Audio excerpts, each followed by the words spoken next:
There was a very notable case that took place somewhere in the 17th century, when the Parliament was debating, after a lot of toing and froing, the Parliament was debating an issue one day in England, and one of the speakers was very critical of the cabinet, which was chaired by the king. The king was so incensed that he stormed into Parliament that day. He stormed into Parliament and demanded of the Speaker of Parliament that the person speaking should be arrested. And this is what the Speaker said to the king: "Your Majesty, you have no place in this chamber. My ears hear only words spoken by members from the floor of this house." And by putting it so, the Speaker asserted the independence of the Parliament from the monarchy and from the executive. And the king virtually put his royal tail between his royal legs and walked royally out of the Parliament. And that the course of history was changed forever, the independence of Parliament. So that today, members of Parliament are free from civil suit. And if an incident takes place in the Parliament that is of a civil nature, it can't go before a court of law. It cannot go before a court of law because the courts have no jurisdiction. On criminal matters is a different matter. If a man stabs a man in Parliament, God forbid, that is a criminal matter, the courts have a jurisdiction.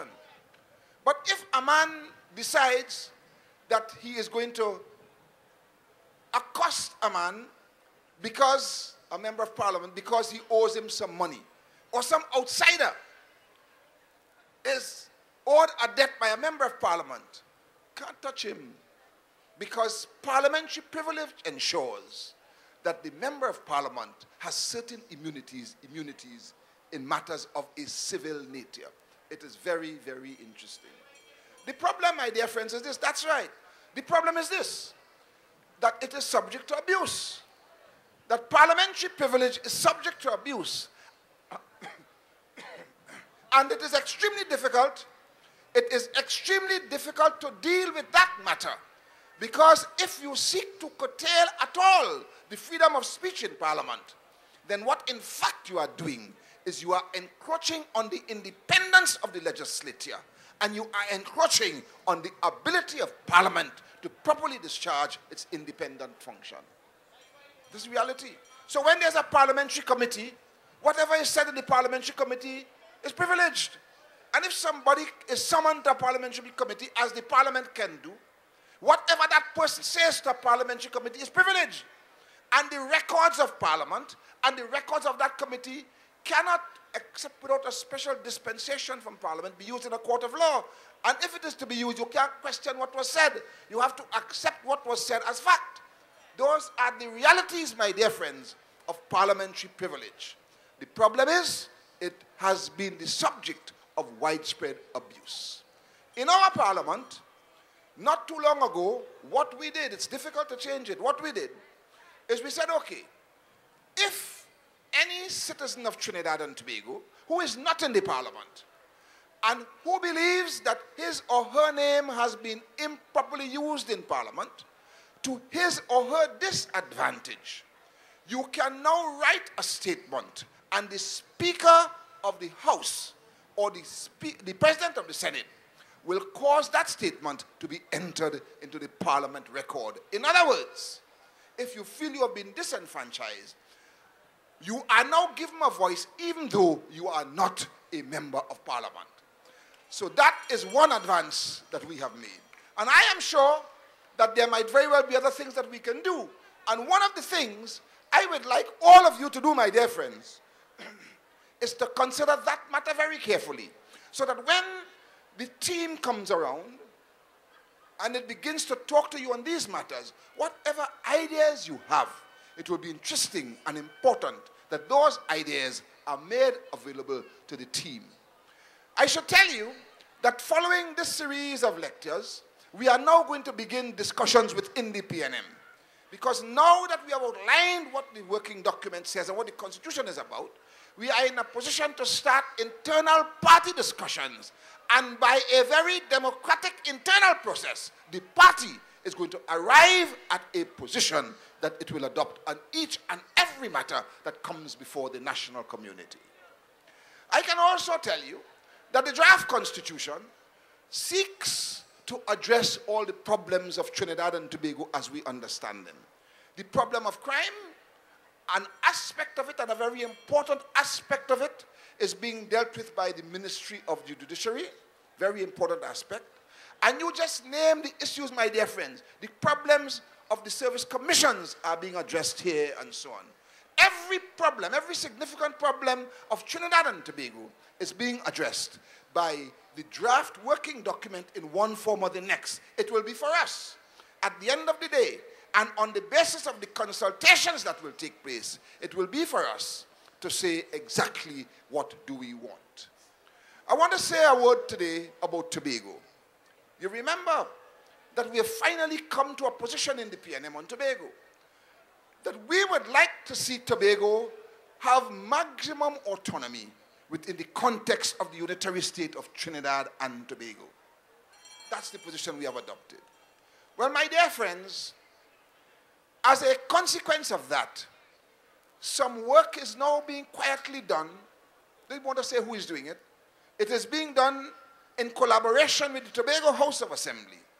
And as soon as we are in a position, we are going to go to Tobago and we are going to hold 2 public meetings in Tobago.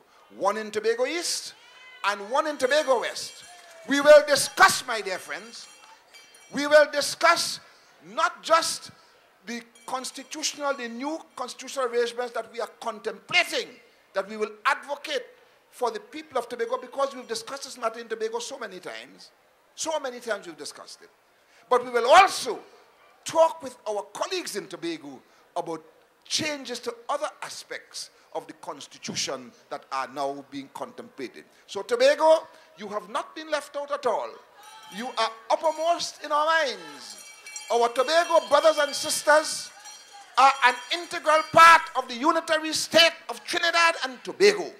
And Tobago, your time is coming very shortly. Stand by.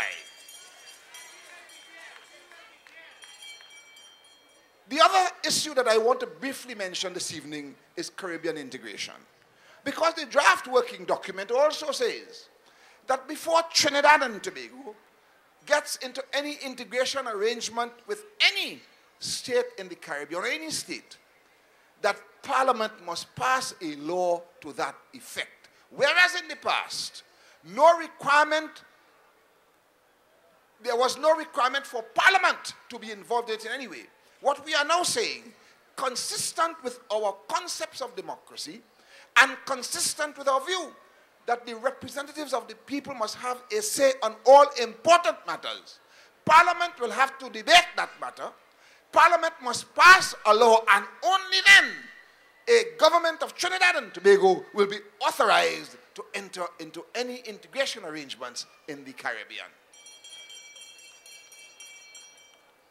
When this series is finished, we're coming to Caribbean integration, you know, because we've had a very important document prepared by a very important son, Professor Vaughan Lewis, former Secretary General of the Organization of Eastern Caribbean States, together with our own Ambassador Cuthbert Joseph, and others. They've worked the thing out, and they have put some proposals to the CARICOM heads, which we are now considering, and which form the basis of our deliberations as we seek to advance economic union between Trinidad and Tobago and the Organization of Eastern Caribbean States by 2011, and some form of political union by 2013.